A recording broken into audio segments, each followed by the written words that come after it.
ಶ್ರೀಗುರುಭ್ಯೋ ನಮಃ ಹರಿ ಓಂ ಪ್ರಾಣಾದೇರೀಶಿತಾರಂ ಪರಮಸುಖನಿಧಿಂ ಸರ್ವದೋಷವ್ಯಪೇತಂ ಸರ್ವಾಂತಸ್ಥಂ ಸುಪೂರ್ಣಂ ಪ್ರಕೃತಿಪತಿಮಜಂ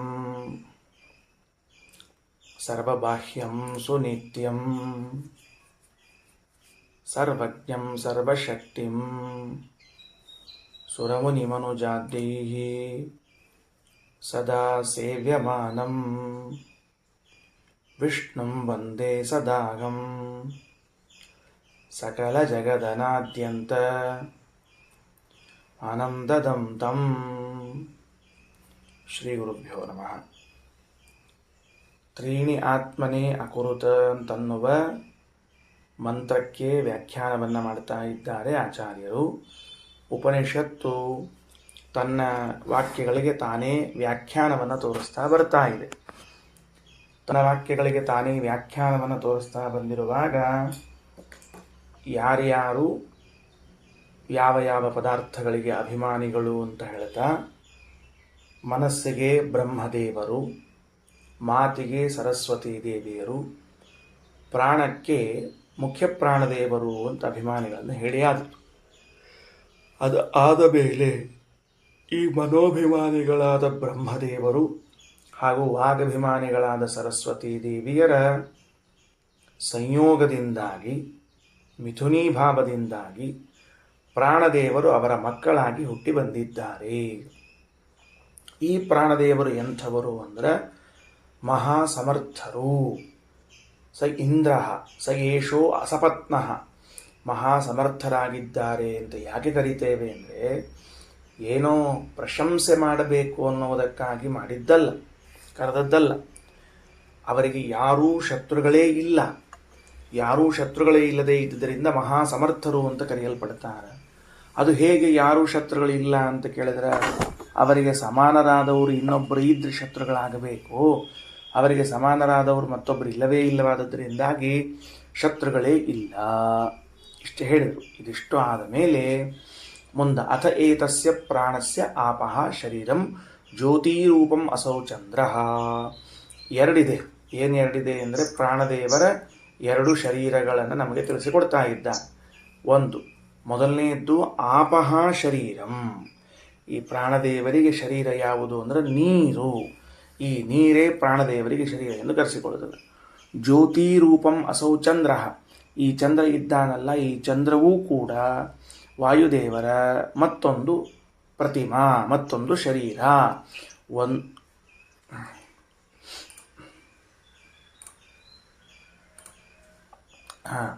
ಏನಾಯಿತು? ಅಥ ಏತಸ್ಯ ಆ ಪ್ರಾಣಸ್ಯ ಆಪಃ ಶರೀರಂ ಜ್ಯೋತಿರೂಪಂ ಅಸೌ ಚಂದ್ರ ಅಂತ. ಒಂದು ಜಲರೂಪವಾದ ಪ್ರತಿಮೆ ಇದೆ, ಇನ್ನೊಂದು ಪ್ರಕಾಶವನ್ನು ಕೊಡುವಂತಹದ್ದು. ಜ್ಯೋತಿರೂಪಂ ಅಂದರೆ ಪ್ರಕಾಶಮಯವಾದ ಪ್ರತಿಮಾ. ಯಾವುದು? ಚಂದ್ರ. ತದ್ ಯಾವಾನ್ ಏವ ಪ್ರಾಣ ತಾವತಿ ಆಪಃ ತಾವಾನಸೌ ಚಂದ್ರ.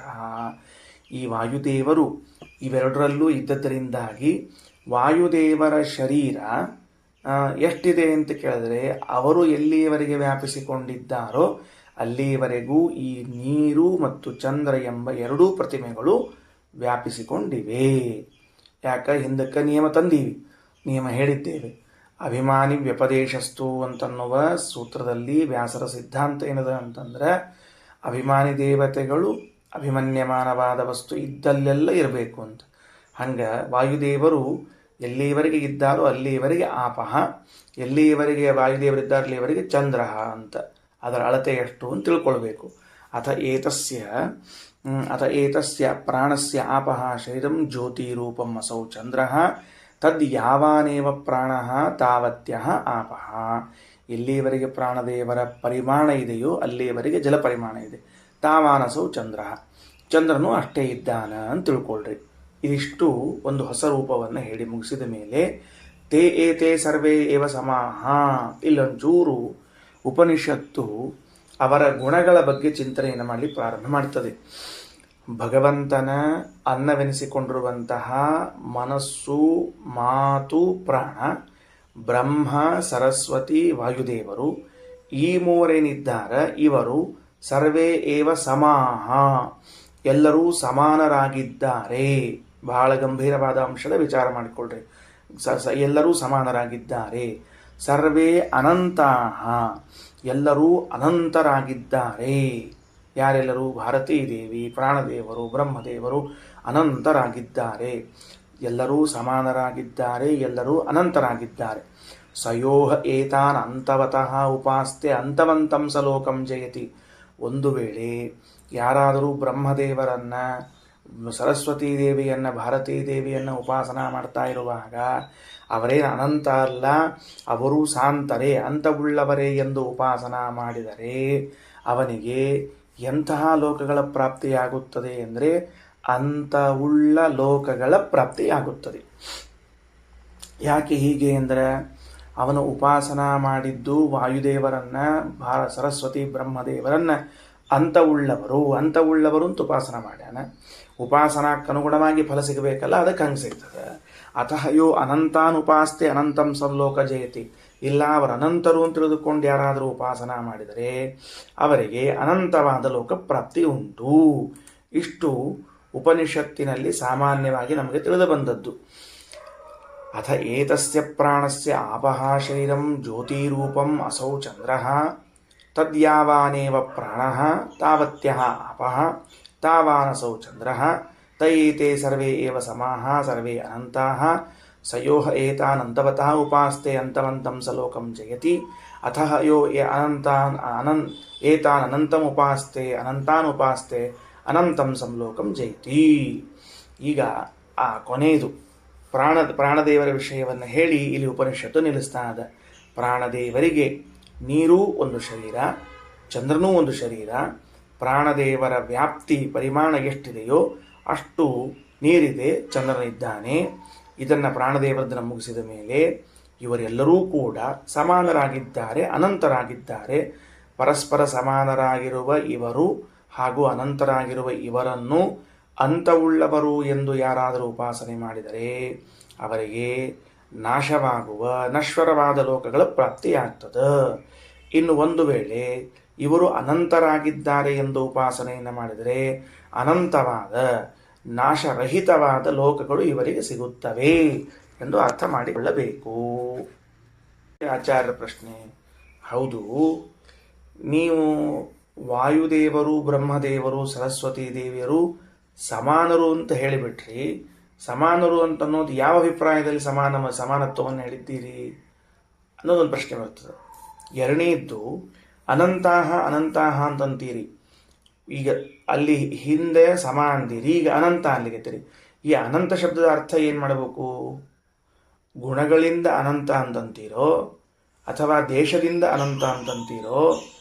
ಏನು ಯಾವುದರಿಂದ ಅನಂತತ್ವವನ್ನು ಹೇಳಿಕತ್ತೀರಿ? ಯಾಕಂದ್ರೆ ದೇಶ, ಕಾಲ, ಗುಣ ಈ ಮೂರರಿಂದ ಅನಂತ್ಯವನ್ನು ಹೇಳಬಹುದು. ಇದನ್ನು ಬಿಟ್ಟು ಬೇರೆ ರೀತಿಯಿಂದ ಅನಂತ್ಯವನ್ನು ಹೇಳಿಕ್ಕೆ ಬರುವುದಿಲ್ಲ. ಹಾಗಿರುವಾಗ ಯಾವುದೇ ರೀತಿಯಿಂದ ಅನಂತ್ಯವನ್ನು ಹೇಳ್ತೀರಿ? ಹೇಳಿಲ್ಲಲ್ಲ ಅಂತ ಪ್ರಶ್ನಿಸಿಕೊಂಡು ಭಾಷ್ಯವನ್ನು ಪ್ರಾರಂಭ ಮಾಡ್ತಾರೆ. ಭಾಷ್ಯ ತಗೊಳ್ರಿ. ದ್ಯೂ ಪೃಥಿವಿ ಅಗ್ನಿ ಸೂರ್ಯ ಅಪಾಂ ಸೋಮಸ್ಯಾಪ್ಯಭಿಮಾನಿನಃ. ಈ ಮೂರು ಜನ ಏನಿದ್ದಾರಲ್ಲ ಇವರು ದ್ಯುಲೋಕಕ್ಕೂ, ಪೃಥ್ವಿ ಲೋಕಕ್ಕೂ, ಅಗ್ನಿಗೂ, ಸೂರ್ಯನಿಗೂ, ಅಪಾಂ ನೀರಿಗೂ, ಸೋಮಸ್ಯ ಚಂದ್ರನಿಗೂ ಅಭಿಮಾನಿನಃ ಅಭಿಮಾನಿಗಳಾಗಿದ್ದಾರೆ. ಇದು ಬರೇ ವಿಷಯ ನಿರೂಪಣ, ಇಲ್ಲಿ ಪ್ರಶ್ನೆ ಉತ್ತರ ಇಲ್ಲ. ಹಿಂದೆ ಯಾವ್ಯಾವ ಪದಾರ್ಥಗಳು ಹೇಳ್ಯಾರ ಆ ಪದಾರ್ಥಗಳಿಗೆ ಇವರು ಅಭಿಮಾನಿಗಳು, ಇಷ್ಟೇ ವಿಷಯ. ಮುಂದೆ ವಾಯುದೇವರನ್ನು ಇಂದ್ರ ಅಂತ ಕರೆದಿದ್ದಾರೆ. ಎಲ್ಲಿ? ಮಂತ್ರದಲ್ಲಿ. ವಾಯುದೇವರು ಹೆಂಗೆ ಇಂದ್ರ ಆಗ್ಲಿಕ್ಕೆ ಸಾಧ್ಯ ಅದ ಅಂತಂದ್ರೆ ಸ ಇಂದ್ರ ಪರಮೈಶ್ವರ್ಯಾತ್, ಪರಮ ಐಶ್ವರ್ಯಶಾಲಿಗಳಾದದ್ದರಿಂದ ವಾಯುದೇವರನ್ನು ಇಂದ್ರ ಅಂತ ಕರೀತಾರೆ. ಅಶತ್ರು ಸಮವರ್ಜನಾತ್, ಅಸಪತ್ನಃ ಅಂತ ಒಂದು ವಾಕ್ಯ ಬಂದದ, ಅಲ್ಲಿ ಶಬ್ದ ಬಂದದ. ಯಾಕೆ ಅಸಪತ್ನಃ ಶತ್ರುಗಳಿಲ್ಲ ಅಂತಂತೀರಿ ಅಂದರೆ ಸಮವರ್ಜನಾತ್, ವಾಯುದೇವರಿಗೆ ಸಮಾನ ಬಲದಲ್ಲಿ ಸಮಾನರಾದವರು ಯಾರೂ ಇಲ್ಲವಾದದ್ದರಿಂದ, ಬಲದಲ್ಲಿ ಸಮಾನರಾದವರು ಯಾರೂ ಇಲ್ಲವಾದ್ದರಿಂದ ಶತ್ರುಗಳು ಎನಿಸಿಕೊಳ್ಳುವುದಿಲ್ಲ, ಶತ್ರುಗಳಿಲ್ಲ. ಅಶತ್ರುಗಳು, ಅಸಪತ್ತರು ಅಂತ ಕರೆಸಿಕೊಳ್ತಾರೆ. ವಾಯು, ಇಲ್ಲಿ ತನಕ ಒಂದು ಕಾಮ ಹಾಕ್ಕೊಳ್ರಿ. ಶ್ಲೋಕ ಓದೋ ಕಾಲಕ್ಕೆ ನೋಡ್ರಿ ಎಲ್ಲೆಲ್ಲಿ ಕಾಮ ಹಾಕ್ಕೋಬೇಕು. ದ್ಯೂ ಪೃಥಿವಿ ಅಗ್ನಿ ಸೂರ್ಯ ಅಪಾಂ ಸೋಮಸ್ಯಾಪ್ಯಭಿಮಾನಿನಃ ಅಲ್ಲೊಂದು ಕಾಮ ಹಾಕ್ಕೊಂಡ್ಬಿಡ್ರಿ. ಅದು ಎಲ್ಲರಿಗೂ ಸಂಬಂಧಪಟ್ಟದ್ದು. ಇನ್ನು ಸ ಇಂದ್ರ ಪರಮೇಶ್ವರ್ಯಾತ್ ಅಶತ್ರು ಸಮವರ್ಜನಾತ್ ವಾಯು ಇಲ್ಲಿ ಕಾಮ ಹಾಕ್ಕೋಬೇಕು. ಅಂದರೆ ಇದಿಷ್ಟು ವಾಯುದೇವರಿಗೆ ಸಂಬಂಧಪಟ್ಟ ಹೆಸರು. ವಾಯುದೇವರಿಗೆ ಅಸಪತ್ನಃ, ವಾಯುದೇವರಿಗೆ ಇಂದ್ರ ಅಂತನ್ನುವ 2 ಹೆಸರುಗಳನ್ನು ಪರಿಚಯ ಮಾಡಿಸ್ತದೆ ವೇದ. ವಾಯುದೇವರಿಗೆ ಶತ್ರುಗಳೇ ಇಲ್ಲ. ಯಾಕೆ ಶತ್ರುಗಳಿಲ್ಲ? ಶತ್ರುಗಳು ಯಾಕಿಲ್ಲ ಅಲ್ರಿ? ದುರ್ಯೋಧನ ಇದ್ದಾನ, ಕಲಿ ಇದ್ದಾನ, ದುಶಾಸನ ಇದ್ದಾನ, ಬೇರೆ ಬೇರೆಯವರೆಲ್ಲ ಶತ್ರುಗಳು ಇದ್ದೇ ಇದ್ದಾರಲ್ಲ. ಅಂದ್ರೆ ಶತ್ರುಗಳು ಅಂತ ಯಾರಿಗೆ ಕರಿಬೇಕು? ಸಮಾನವಾದ ಬಲ ಇದ್ದವರನ್ನ ಶತ್ರುಗಳು ಅಂತ ಕರಿಬೇಕು. ಸಮಾನವಾದ ಬಲ ಇದ್ದವರೇನವರೇನು? ಸಮಾನವಾದ ಬಲ ಇದ್ದವರಲ್ಲ.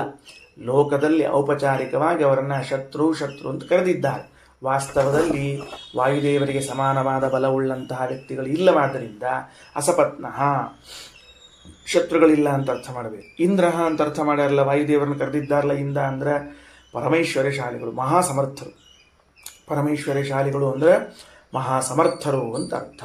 ಸರಿ, ಮುಗೀತು. ಇನ್ನು ಮುಂದೆ ಏತೆ ಸಮಾಹ. ಈಗ ಒಂದು ತಾರತಮ್ಯದ ಪ್ರಶ್ನೆ ಬರುವುದಿಲ್ವೇ? ಶ್ರೀಮದಾಚಾರ್ಯ ಅಂತಾರೆ, ತಾರತಮ್ಯದ ಪ್ರಶ್ನೆ ಬರುವುದಿಲ್ವೇ? ಯಾಕ?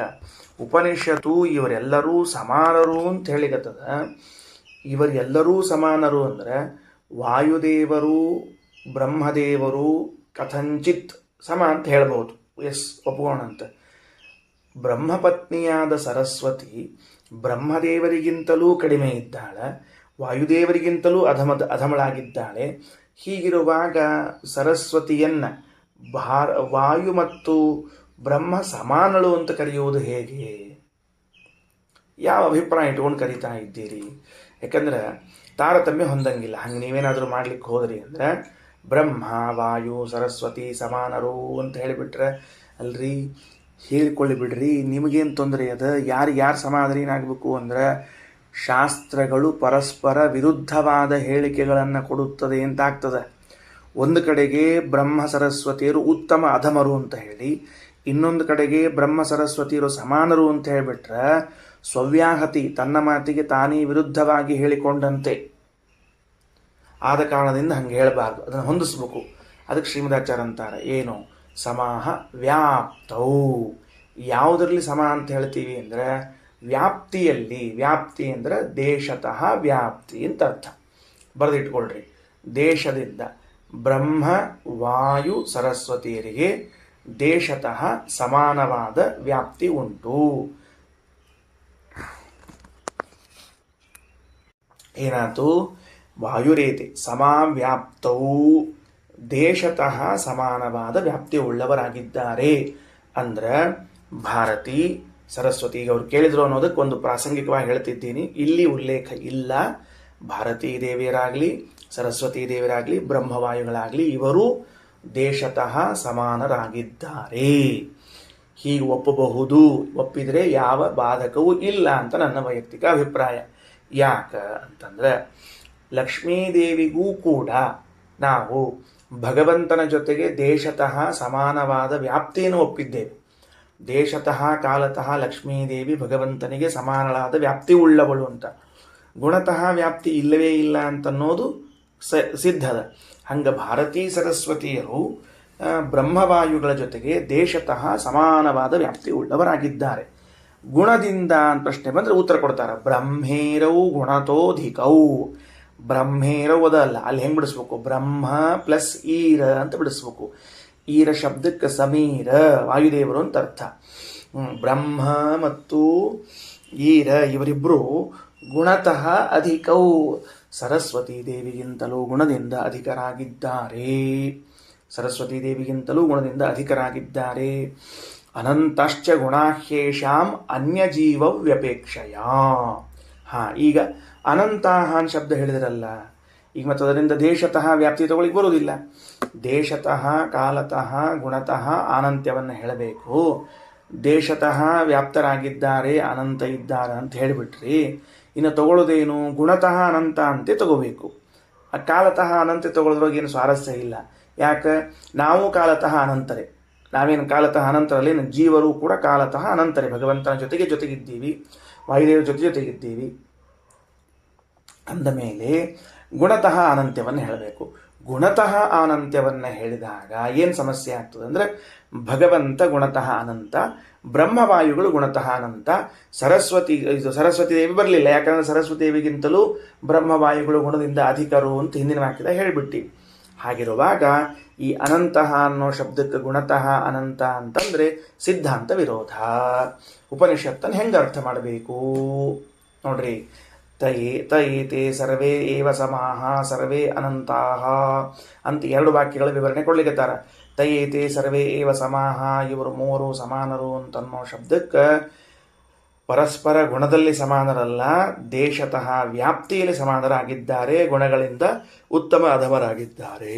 ಸರಿ, ಬ್ರಹ್ಮವಾಯುಗಳು ಉತ್ತಮರು, ಸರಸ್ವತಿ ಭಾರತೀಯರು ಅಧಮರು, ಒಪ್ಪಿಕೊಂಡೆವು. ಇನ್ನು ಮುಂದೇನದ ಅಂತಂದ್ರೆ, ಅನಂತಹ ಅನ್ಲಿಕ್ಕತ್ತೀರಿ. ಅನಂತ ಶಬ್ದಕ್ಕೆ ಅರ್ಥ ಏನು ಮಾಡಬೇಕು? ದೇಶತಃ ಅನಂತ್ಯ ಅಲ್ಲ, ಕಾಲತಃ ಅನಂತ್ಯ ಸರ್ವರಿಗೂ ಸಾಧಾರಣ. ಗುಣತಃ ಅನಂತ್ಯ ಹೇಳಬೇಕು. ಗುಣತಃ ಅನಂತ್ಯ ಹೇಳಿಬಿಟ್ರೆ ಭಗವಾನ್ ಏವ ಅನಂತ ಗುಣ ಅಂತನ್ನೋ ವಾಕ್ಯಕ್ಕೇನು ಅರ್ಥ ಮಾಡ್ತೀರಿ ಹಂಗಿದ್ರೆ? ಅದಕ್ಕೆ ಆಚಾರ್ಯರ ವ್ಯಾಖ್ಯಾನ, ಅನಂತ ಗುಣಶ್ಚ ಏಷಾಂ ಅನ್ಯ ಜೀವ ವ್ಯಪೇಕ್ಷಯ. ಉಳಿದ ಜೀವರನ್ನ ದೃಷ್ಟಿಯಲ್ಲಿ ಇಟ್ಟುಕೊಂಡು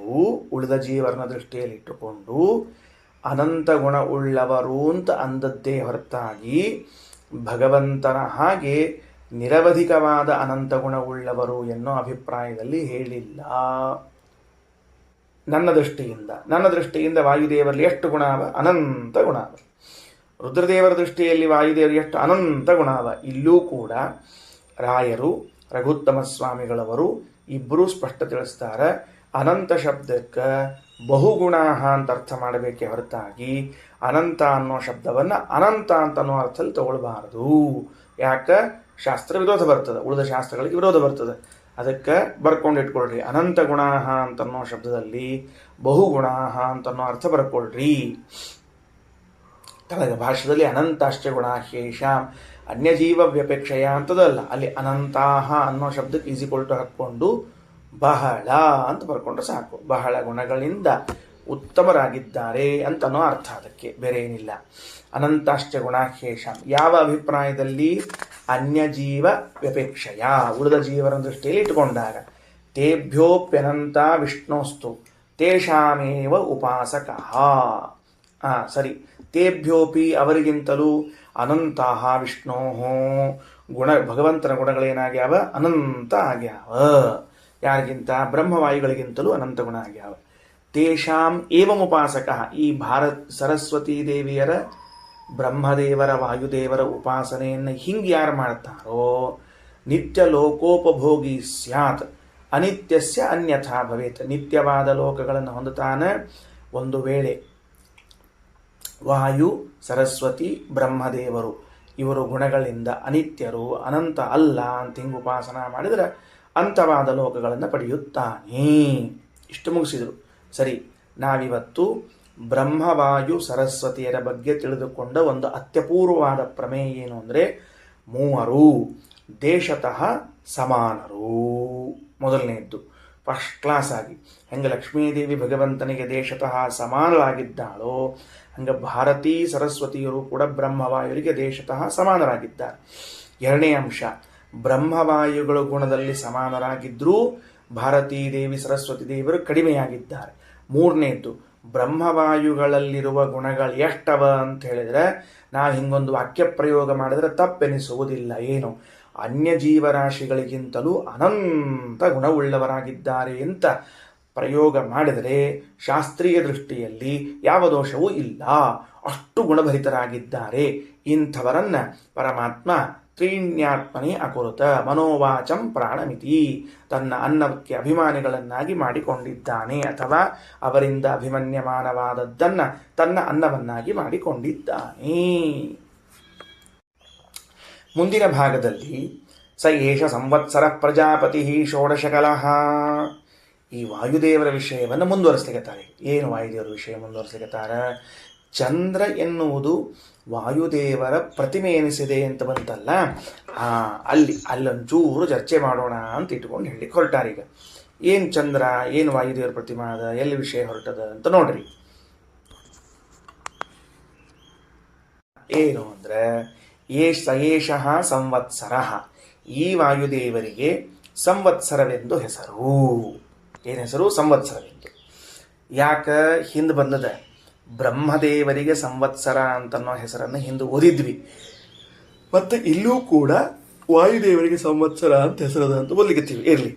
ಪ್ರಜಾಪತಿ, ಇವರು ಪ್ರಜಾಪತಿಗಳು. ಪತಿಗಳು ಅಂದ್ರೆ ಏನು? ಪ್ರಜಾನಾಂ ಪಾಲಕ, ಪ್ರಜೆಗಳ ಪಾಲಕನಾದದರಿಂದ ಅವರಿಗೆ ಪ್ರಜಾಪತಿ ಅಂತ ಕರೀತಾರೆ. ಷೋಡಶ ಕಲಹ, 16 ಕಲೆಗಳು ಉಳ್ಳವರಾಗಿದ್ದಾರೆ ವಾಯುದೇವರು. ಎಲ್ಲಿ ಬಂತು 16 ಕಲೆ? ಇದ್ದಕ್ಕಿದ್ದಂತೆ ವಾಯುದೇವರಿಗೆ 16 ಕಲೆಗಳು ಯಾಕೆ ಬಂದವು? ಈಗ ಸಂವತ್ಸರ ಅಂತಂದು ಕರೀತಾರೆ, ಅದಕ್ಕೊಂದಿನ ಅರ್ಥ ಹೇಳ್ತೀರಿ, ಹ್ಞೂ ಅನ್ಬಹುದು. ಪ್ರಜಾಪತಿ, ಹೌದು ವಾಯುದೇವರು ಪ್ರಜೆಗಳನ್ನು ಪಾಲನಾ ಮಾಡ್ತಾರಂತ ಅನೇಕ ಗ್ರಂಥಗಳಲ್ಲಿ ಹೇಳಿದ್ರಿಂದ ಒಪ್ಪುವ ಮಾತು. ಷೋಡಶ ಕಲಹ ಅಂದರೆ 16 ಕಲೆಗಳಿವೆ ಅಂತನ್ನೋದನ್ನು ಎಲ್ಲಿ ಹೇಳಬೇಕು? ಯಾಕಂದ್ರೆ ಚಂದ್ರನಿಗೆ 16 ಕಲೆಗಳಿದ್ದದನ್ನು ಕೇಳಿದ್ದೀವಿ ನಾವು. ಸೂರ್ಯನಿಗೂ ಅಲ್ಲ, ಮತ್ತೆ ಅಗ್ನಿಗೂ ಅಲ್ಲ. ಸೂರ್ಯನಿಗಲ್ಲ, ಅಗ್ನಿಗಲ್ಲ, ಮತ್ತೊಬ್ಬರಿಗಲ್ಲ. ಕಲೆಗಳು ಯಾರಿಗೆ ಅಂತ ಕರಿದ್ದೀವಿ ಅಂತಂದ್ರೆ ಚಂದ್ರನಿಗೆ. ಮತ್ತು ಚಂದ್ರನಿಗೆ ಕಲೆಗಳಿದ್ದಾಗ ವಾಯುದೇವರಿಗೆ ಕಲೆಗಳು ಅಂತ ಎಲ್ಲಿಂದ ಕರೆದರಿ ಅಂದರೆ ತಗೊಳ್ರಿ. ತಸ್ಯ ರಾತ್ರಯ ಏವ 15 ಕಲಾಃ ಧ್ರುವ ಏವ ಅಸ್ಯ ಷೋಡಶಿ ಕಲಾ. ಯಾಕೆ ವಾಯುದೇವರಿಗೆ ಕಲೆ ಇದೆ ಅಂತ ಹೇಳ್ತೀವಿ ಅಂದರೆ ಚಂದ್ರನು ವಾಯುದೇವರ ಪ್ರತಿಮೆಯಾದದ್ದರಿಂದ ಪ್ರತಿಮಾಂತರ್ಗತರಾದ ವಾಯುದೇವರಿಗೂ ಕೂಡ ಪ್ರತಿಮೆಯಲ್ಲಿ ಉಂಟಾಗುವ 16 ಕಲೆಗಳು ಅವರಿಗೂ ಇವೆ ಅಂತ ವ್ಯವಹಾರ ಮಾಡ್ಲಿಕ್ಕತ್ತೀವಿ ನಾವು. ಏನು ಮಾಡ್ಲಿಕ್ಕತ್ತೀವಿ? ವ್ಯವಹಾರ ಮಾಡುತ್ತಿದ್ದೇವೆ. ಪ್ರತಿಮೆ ಎನಿಸಿದ ಚಂದ್ರನಿಗೆ 16 ಕಲೆಗಳು. ಎಲ್ಲಿದ್ದಾರೆ ವಾಯುದೇವರು? ಚಂದ್ರನಲ್ಲಿದ್ದಾರೆ. ಚಂದ್ರನಿಗೆ ಎಷ್ಟು ಕಲ? 16 ಕಲ. ಆ ಚಂದ್ರನಿಗೇನು 16 ಕಲೆಗಳಿವೆಯೋ ಈ ಕಲೆಗಳನ್ನು ವಾಯುದೇವರಿಗೂ ಉಂಟು ಅಂತ ವ್ಯವಹಾರ ಮಾಡ್ತಿದ್ದೀವಿ. ಯಾಕೆ? ಇದೊಂದು ಪ್ರಯೋಗ. ಸಂಸ್ಕೃತದಲ್ಲಿ ಒಂದು ಪ್ರಯೋಗದ. ಏನು ಪ್ರಯೋಗದ ಅಂತಂದ್ರೆ ಸಾಯಂಕಾಲೇ ಗೋಷ್ಠೆ ಗಾವಹ ಏಕೀಭವಂತಿ ಅಂತಂತಾರೆ. ಸಾಯಂಕಾಲದಾಗ ಕೊಟ್ಟಿಗೆ ಒಳಗೆ ಆಕಳೆಲ್ಲ ಒಂದಾದವು ಅಂತಂದ್ವಿ. ಸಾಯಂಕಾಲದೊಳಗೆ ಕೊಟ್ಟಿಗೆ ಒಳಗೆ ಆಕಳೆಲ್ಲ ಒಂದಾದವು ಅಂದ್ರೆ ರೈತ 10 ಆಕಳ ಸಾಕಿದ್ದ, ಅವೆಲ್ಲ ಒಂದಾದವು ಅಂದ್ರೆ ಒಂದು ಆಕಳ ಆತೇನೋ ಅಂತಂದ್ರೆ ಅಲ್ಲ. ಆ ಕೊಟ್ಟಿಗೆ ಅಂತನ್ನೋದೇನದ? ಆಕಳ ಕಟ್ಟುವ ಸ್ಥಳ ಒಂದದ. ಅದರಲ್ಲಿರುವಂತಹ ಏಕತ್ವವೆಂಬ ಧರ್ಮ ಆಕಳುಗಳಲ್ಲಿ ಆರೋಪ ಮಾಡಿ ಹೇಳಲಾಗ್ತಾ ಇದೆ. ಏನಂತೂ ಸಾಯಂಕಾಲದಲ್ಲಿ ಕೊಟ್ಟಿಗೆಯಲ್ಲಿ ಎಲ್ಲ ಆಕಳು ಒಂದಾದವು ಅಂದ್ರೆ ಆ ಒಂದೇ ಒಂದು ಜಾಗದಲ್ಲಿ ಸೇರಿದವು ಅಂತ ಅರ್ಥ. ಹಂಗಾರ ಆ ಕೊಟ್ಟಿಗೆಯ ಧರ್ಮವಾದ ಏಕತ್ವ ಗೋವುಗಳಲ್ಲಿ ಬಂದಂತೆ ಚಂದ್ರನಲ್ಲಿ ಇರುವಂತಹ ಧರ್ಮ ಯಾವುದು? ಷೋಡಶ ಕಲ ತದ್ಗತರಾದ ವಾಯುದೇವರಿಗೂ ಕೂಡ ಬರ್ತಾ ಇದೆ. ನಾವು ಹೇಳ್ತೀವಿ, ನೆಲದ ಮೇಲೆ ನಿಂತು ನೋಡ್ತೀವಿ, ಏನು ಯೂ ನೆಲ ಎಷ್ಟು ಬಿಸಿ ಅದ ಅಲ್ಲ ಅಂತಂತೀವಿ. ನೆಲದಲ್ಲಿ ಉಷ್ಣತಾ ಎಂಬುದು ಧರ್ಮ ಇಲ್ಲವೇ ಇಲ್ಲ. ನೆಲದಲ್ಲಿ ಅನುಷ್ಣಾಶ, ಇದು ಉಷ್ಣತ್ವ ಇಲ್ಲ ನೆಲದಲ್ಲಿ. ಮತ್ತೆ ಎಲ್ಲಿಂದ ಬಂತು ಅಂದ್ರೆ ಅಗ್ನಿ ಇಟ್ಟಿದ್ದರಿಂದಾಗಿ, ಅಗ್ನಿಯ ಧರ್ಮ ಇದರಲ್ಲಿ ಬಂದದ್ದರಿಂದಾಗಿ ನೆಲವು ಎಷ್ಟು ಬಿಸಿಯಾಗಿದೆ ಅಂತ ವ್ಯವಹಾರ ಮಾಡಿದಂತೆ ಚಂದ್ರನಲ್ಲಿ ಇದ್ದ ವಾಯುದೇವರಲ್ಲೂ ಷೋಡಶ ಕಲೆಗಳು ಅಂತ ವ್ಯವಹಾರ ಉಂಟು. ಸರಿ, ಯಾವ್ಯಾವುದು? ತಸ್ಯ ರಾತ್ರಯ ಏವ 15 ಕಲಾ. Very good.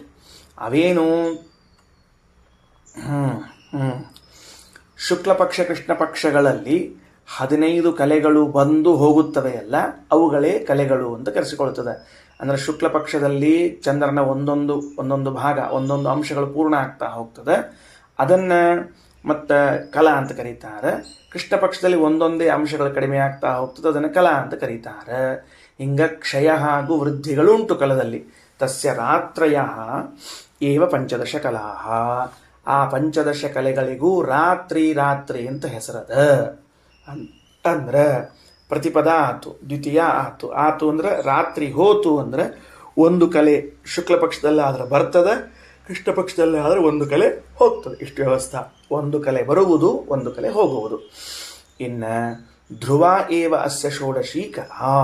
16ನೇ ಕಲೆಗೆ ಧ್ರುವ ಅಂತ ಹೆಸರು. ಯಾಕೆ ಧ್ರುವ ಅಂತ ಹೆಸರು ಅಂದ್ರೆ ಪರ್ಮನೆಂಟ್ ಆಗಿರ್ತದೆ, ಅದು ಹೋಗುವುದಿಲ್ಲ. ಧ್ರುವ ಅಂತ ಯಾಕೆ ಕರೀತಾರೆ? 16ನೇ ಕಲೆ ಯಾವಾಗಲೂ ಇದ್ದದ್ದೇ, ಅದು ಹೋಗುವುದಿಲ್ಲ. ಷೋಡಶ ಕಲಾ ಪೂರ್ಣನಾಗಿದ್ದಾನೆ. ಸಿಂಪಲ್ಲು. ಪೂರ್ಣ ಹೊರಟೆ ಹೋಗ್ಬಿಟ್ರೆ ಬರೋದು ಹೆಂಗೆ? ಅದಕ್ಕೆ ಒಂದು ಕಲಾ ಉಳಿದಿರಲೇಬೇಕು. ಒಂದು ಕಲೆ ಉಳಿದಿತ್ತು ಅಂದರೆ ಉಳಿದ 15 ಕಲೆ ಸೇರ್ಕೋತಾವ, ಉಳಿದ 15 ಕಲೆ ಹೋಗ್ತಾವ. ಒಂದು ಕಲೆ ಅಂತೂ ಉಳಿದಿರಬೇಕು. ತಗೊಳ್ರಿ, ಪ್ರಾಣದೇವರದ್ದು ಏನಾತು?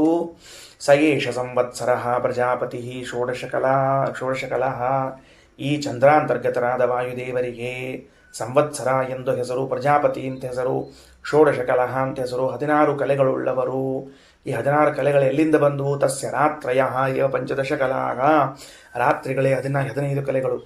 ಧ್ರುವ ಏವ ಅಸ್ಯ ಷೋಡಶಿ ಕಲಾ, 16ನೇ ಕಲೆ ಅಂತ ಅನ್ನೋದೇನದಲ್ಲ, ಅದು ಧ್ರುವ, ಶಾಶ್ವತವಾದ ಕಲೆ ಅನಿಸ್ಕೊಂಡದು. ಸ ರಾತ್ರಿಭಿರೇವ ಅಚಃ ಪೂರ್ಯತೆ ರೇವಚ ಪೂರ್ಯತೆ ಅಪಚಕ್ಷೀಯತೆ. ನೋಡ್ರಿ, ಸಹ ಆ ಚಂದ್ರಾಂತರ್ಗತರಾದ ವಾಯುದೇವರು ರಾತ್ರಿಭಿ ಏವಚ ಪೂರ್ಯತೆ,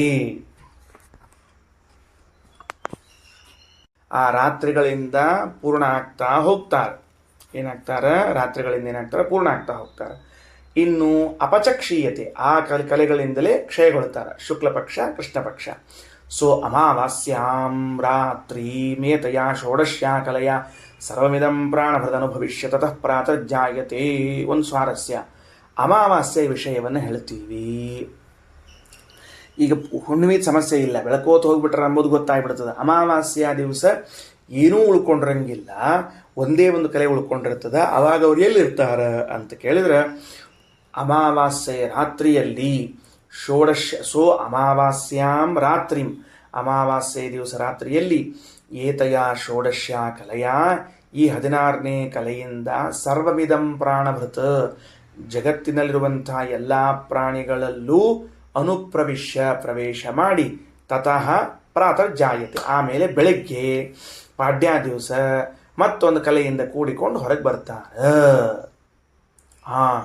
ಈಗೇನಾಯ್ತು ಅಂದರೆ ಒಂದು ಸ್ವಾರಸ್ಯ ಗೊತ್ತಾಗ್ತೀವಿ ನಮಗೆ. ಉಳಿದ 15 ದಿವಸ 29 ದಿವಸ ಚಂದ್ರನಲ್ಲಿ ಇರುವಂತಹ ವಾಯುದೇವರು 30ನೇ ದಿವಸ ಮಾತ್ರ ಲೋಕದಲ್ಲಿರುವ ಎಲ್ಲ ಪ್ರಾಣಿಗಳಲ್ಲಿ ವಾಸ ಮಾಡ್ತಾರೆ. ಆ ಒಂದು ಕಲೆಯಿಂದ ಸೇರಿಕೊಳ್ತಾರೆ.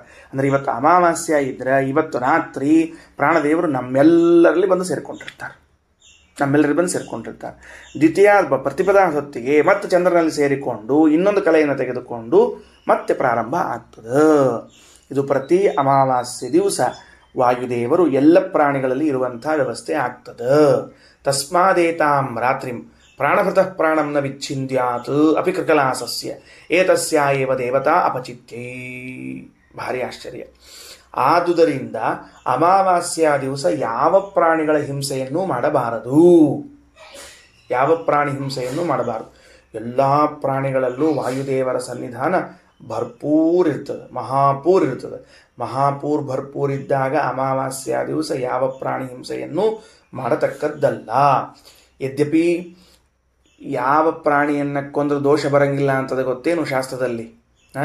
ಓತಿಕಾಟ ಅಂತ ಒಂದದ್ರಿ, ನಮ್ಮಲ್ಲಿ ಓತಿಕಾಟ ಅಂತ ಕರಿತೀವಿ. ಕೃಕಲಾಸ ಅಂತ ಕರೀತಾರೆ.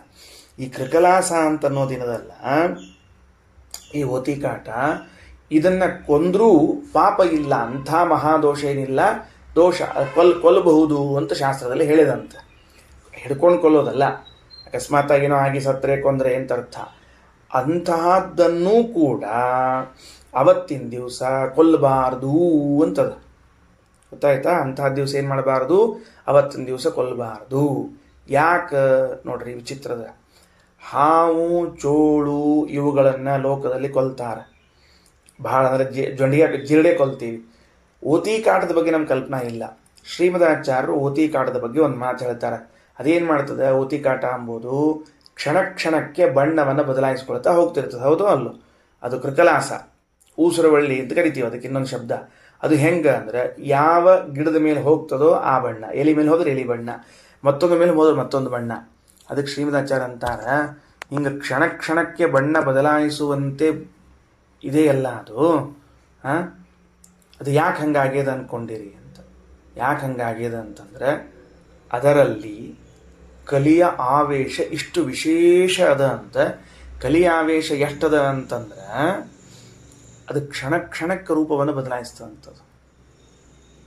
ಏನು ಆಶ್ಚರ್ಯ ನೋಡ್ರಿ ಎಲ್ಲಾದರೂ. ಅದಕ್ಕೆ ಯಾರಾದರೂ ಕ್ಷಣ ಕ್ಷಣಕ್ಕೆ ಮಾತಾಡ್ತಿದ್ರು ಅಂದ್ರೆ ಅವ್ರನ್ನೇನು ಕರಿಬೇಕು? ಕಲ್ಯಾವೇಶ ಉಳ್ಳವರು ಅಂತ ಕರಿಬೇಕು. ಅಷ್ಟೇ ಕೆಲಸ. ಬೆಳಿಗ್ಗೆ ಒಂದು ಮಾತಾಡೋದು, ಸಂಜೆಗೆ ಒಂದು ಮಾತಾಡೋದು. ಆಚಾರ ಅಂತ ಬೆಳಿಗ್ಗೆ ಹೇಳೋದು, ಸಂಜೆ ಹೊತ್ತಿಗೆ ನಾವೆಲ್ಲ ಹೆಂಗಂದಿವ್ರಿ ಆಚಾರ ಅಂತ ಅನ್ನೋದು ಅಂದರೆ ಆತು ಅಂತ ಅರ್ಥ. ಅದಕ್ಕೆ ಕೃಕಲಾಸ ಮುಂದೆ ಭಾಷೆ ಬರೀತಾರೆ. ಅಂದ್ರೆ ಹಾವು ಚೋಳು ಒಂದು ರೀತಿಯಿಂದ ಅಡ್ಡಿ ಇಲ್ಲ, ಕೃಕಲಾಸ ತಗೊಳ್ಳಿ ಸರ್ವಾತ್ಮನ ಆಗಬಾರ್ದು, ಮಾಡಲೇಬಾರ್ದು ಅಂತ. ಆದರೆ ನಮ್ಮಲ್ಲಿ ಏನೇನು ಪದ್ಧತಿ ತಂದ್ಬಿಟ್ರೆ, ಓತಿ ಕಾಟ ಮುಟ್ಟಿದ್ರೆ ರೊಕ್ಕ ಸಿಗ್ತದೆ ಅಂತ ಒಬ್ರು ಯಾರೋ ಹೇಳ್ಬಿಟ್ರ. ಹಿಂಗಾಗಿ ಸಿಕ್ಕವ್ರಲ್ಲ ಓತಿ ಕಾಟ ಮುಟ್ಲಿಕ್ಕೆ ಹೋಗೋರು ನಮ್ಮಲ್ಲಿ. ಸಣ್ಣವರಿದ್ದಾಗ ಹೇಳ್ತಿರ್ಬೇಕು, ಓತಿ ಕಾಟ ಮುಟ್ಟಿದ್ರೆ ರೊಕ್ಕ ಬರ್ತದೆ ಅಂತ ತಿಳ್ಕೊಂಡು. ಯಾಕಪ್ಪ ಅಂತ ಪ್ರಶ್ನೆ. ಓತಿ ಕಾಟ ಮುಟ್ಟಿದ್ರೆ ಯಾಕೆ ರೊಕ್ಕ ಬರ್ತದೆ? ಹಿಡಿಲಿಕ್ಕೆ ಓಡು. ಅಷ್ಟು ಓಡಿದೆ ಅಂದರೆ ಸ್ವಲ್ಪ ಚಲೋ ಆ್ಯಕ್ಟಿವಿಟಿ ಆಗ್ತದೆ ದೇಹದೊಳಗೆ, ಚಂದ ಊಟ ಗೀಟ ಮಾಡ್ತೀವಿ, ಮುಂದೆಲ್ಲ ಆಗ್ತದೆ. ಏನೇನೋ ಒಟ್ಟು ಅಂತ ತಲೆಯಾಗಿ ಇಟ್ಕೊಂಡು ಹೇಳ್ತಿರ್ತಾರೆ ಹಿಂದಕ್ಕೆ. ಅದಕ್ಕೆ ಕೃಕಲಾಸದಲ್ಲಿ ಕಲ್ಯಾವೇಶ ಉಂಟು. ಅದನ್ನು ಯಾವಾಗ ಕೊಂದರೂ ದೋಷ ಅಲ್ಲ. ಅದಕ್ಕೆ ಪ್ರಹ್ಲಾದರಾಜರ ಮಾತು, ಮೋದೇತ ಸಾಧುರಪಿ ವೃಶ್ಚಿಕ ಸರ್ಪಹತ್ಯ. ಸಾಧುಗಳಾದವರು ವೃಶ್ಚಿಕ ಸರ್ಪಹತ್ಯ, ಚೇಳು ಹಾವುಗಳನ್ನು ಕೊಂದ್ರೆ ಏನೂ ದೋಷ ಇಲ್ಲ ಅಂತ ಸಂತೋಷ ಪಡ್ಬೇಕಂತ. ಆಯ್ತು ಹೋಲ್ಬಿಟ್ಟು ಸತ್ತದ ಅಂತ ತಿಳ್ಕೊಂಡು ಹೇಳಿ.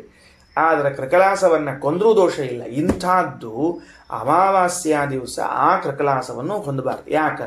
ಏತಸ್ಯಾಯೇವ ದೇವತಾಯ ಅಪಚಿತ್ತಿ. ಅದು ವಾಯುದೇವರ ಪೂಜೆ ಅಂತ ಕರೆಸಿಕೊಳ್ತದೆ. ಯಾವ ವ್ಯಕ್ತಿ ಅವತ್ತಿನ ದಿವಸ ಕೃಕಲಾಸವನ್ನೆಲ್ಲ ಯಾವ ಪ್ರಾಣಿಗಳ ಹಿಂಸೆಯನ್ನು ಮಾಡುವುದಿಲ್ಲವೋ ಅದು ಏನಾಗ್ತದೆ? ಮತ್ತು ವಾಯುದೇವರ ಪೂಜೆ ಎಂದು ಕರೆಸಿಕೊಳ್ಳುತ್ತದೆ.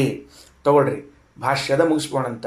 ವಾಯು ಪ್ರಜಾಪತಿ ಸೋಸೌ ಸಹ ವಾಯು, ಆ ವಾಯುದೇವರು ಪ್ರಜಾಪತಿಗಳನ್ನು ಕರೆಸಿಕೊಂಡಾರ. ಚಂದ್ರ ಸಂಸ್ಥೋ ವಿಶೇಷತಃ, ಚಂದ್ರನಲ್ಲಿ ಇದ್ದಾರೆ ವಿಶೇಷವಾಗಿ. ರಾತ್ರೌ ಕ್ಷಯಾದಸ್ಯ ಪೂರ್ಣಾದ್ ರಾತ್ರಿನಾಮಕಃ ಕಲಾಹ ಪಂಚದಶ ಪ್ರೋಕ್ತಾಹ. ಪ್ರತಿ ರಾತ್ರಿಯಲ್ಲೂ ಕೃಷ್ಣ ಪಕ್ಷದಲ್ಲಿ ಹೋಗ್ತದೆ, ಶುಕ್ಲ ಪಕ್ಷದಲ್ಲಿ ಬೆಳ್ಕೊಂಡು ಬರ್ತದೆ. ಆದ್ದರಿಂದ ಕಲೆಗಳನ್ನು ರಾತ್ರಿ ಎಂದು ಶಬ್ದದಿಂದ ಕರಿಬೇಕು. ರಾತ್ರೌ ಕ್ಷಯಾತ, ಪ್ರತಿ ರಾತ್ರಿಯಲ್ಲಿ ಕ್ಷಯವಾಗ್ತದೆ. ಪೂರ್ಣಾತ್ ರಾತ್ರಿನಾಮಕ, ಪ್ರತಿ ರಾತ್ರಿಯಲ್ಲೂ ಪೂರ್ಣ ಆಗ್ತದೆ. ಹೀಗಾಗಿ ಕಲಾಹ ಪಂಚದಶ ಪ್ರೋಕ್ತಾಹ, 15 ಕಲೆಗಳನ್ನು ರಾತ್ರಿ ಅಂತ ಕರೆದಾರೆ. ಸರಿ, ಮುಂದೆ ಧ್ರುವೈವಾಸ್ಯತು ಷೋಡಶಿ, 16ನೇ ಕಲೆಗೆ ಧ್ರುವ ಅಂತ ಕರೀತಾರೆ. ಅಕಲೋಪಿ ಚ ಸಚಂದ್ರಸ್ಯ ಕಲಾಭಿ ಪ್ರೋಚ್ಯತೆ ತಥಾ. ಅಕಲೋಪಿ ಸಹ, ವಾಯುದೇವರಿಗೆ ಸ್ವಂತಕ್ಕೆ ಯಾವ ಕಲೆಗಳೂ ಇಲ್ಲ.